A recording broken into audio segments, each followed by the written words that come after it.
তৌফিক দান করুন, আমিন। ওমা তৌফিক ইল্লা বিল্লাহ। আল্লাহুম্মা সাল্লি আলা মুহাম্মাদ ওয়া আলিহি ওয়া সাল্লাম। একটা প্রশ্ন আছে, মাযহাব, তরিকা, ইজমা, কিয়াস, ফিকহ, পীর মুরিদি। মাযহাব হলো স্কুল, আমাদের উপরে ফরজ হলো কোরআন হাদিস মতো চলা। কথা কি বুঝতে পেরেছেন?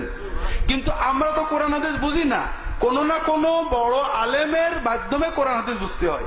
মাযহাব মানা তরিকা মানা, তরিকা মানেও পথ, আল্লাহর ইবাদত করার পদ্ধতি। আমরা মুসলমান, মাযহাব তরিকা সবই মানা যাবে, আবার মানার নামে অনেক সময় ঈমানও নষ্ট হতে পারে। পদ্ধতি হলো, আমাদের ফুরফুরার দাদা হুজুর আবু বকর সিদ্দিকী লিখেছেন, আপনার যদি ঈমান হয় যে আমি বান্দাকার, তোর তরিকা কার নেব? বান্দাকার, ইবাদত করব কার? ইবাদতের তরিকা কার নেব? রাসূল সাল্লাল্লাহু আলাইহি ওয়াসাল্লামের। আমি তরিকা বুঝি না ইবাদতের, কাজে একজন আলেম, একজন ইমাম, একজন পীর, তার কাছে যাব নবীজির তরিকা শিখতে। হুজুর নবীজি কি করে নামাজ পড়তেন, কি করে জিকির করতেন, কি করে ইবাদত করতেন, সেগুলো শিখে আমি নবীর তরিকায় আল্লাহর ইবাদত করব। এই নিয়তে মাযহাব মানলে, তরিকা মানলে, এটা হলো ইসলামী পদ্ধতি। কথা কি বুঝতে পেরেছেন?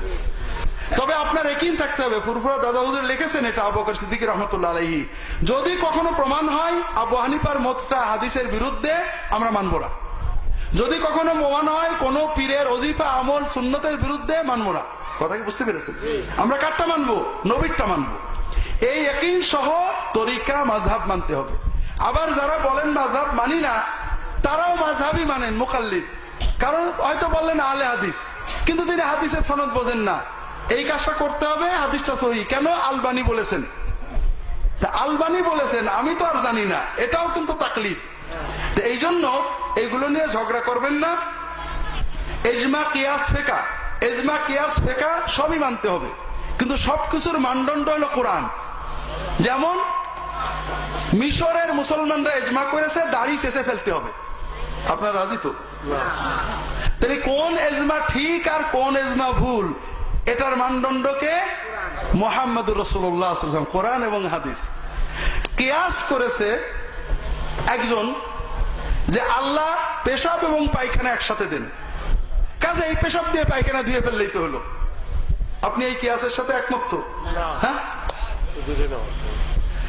কোন কিয়াসটা সবচেয়ে বড় কিয়াস করেছে? শয়তান। আগুন মাটির চেয়ে উত্তম, আমি আগুনের তৈরি, আদম মাটির তৈরি, কাজে আমি আদমের চেয়ে উত্তম, আদমের সেজদা করা যাবে না। কিয়াস ঠিক আছে? কাজে কোন কিয়াসটা ঠিক আর কোন কিয়াসটা ভুল, এটার মানদণ্ডকে কোরআন আর হাদিস, রাসূলুল্লাহ সাল্লাল্লাহু আলাইহি ওয়াসাল্লাম। এরপরে ফিকহ, ফিকহ অবশ্যই কোরআন হাদিস দিয়ে মসলা বের করার নামই তো ফিকহ। ফিকহ ছাড়া তো আর ইসলাম হয় না। কেউই ফিকহর বিরুদ্ধে না। আপনাদের এই নড়াইলে কোথায় যেন আসছে, একজন বলছে হুজুর আপনি ফিকহ মানেন না। তো কেন রে বাবা, ফিকহ, আমি ফিকহ মানেই তো চলি। তা আপনারা আখেরের জোর পড়েন না। কোন কিতাবে আছে? স্বামী কিতাবে আছে। তাহলে স্বামী কিতাবে আছে ধূমপান করা যায়, আপনারা ধূমপান করা নাজায়েজ বলেন কে?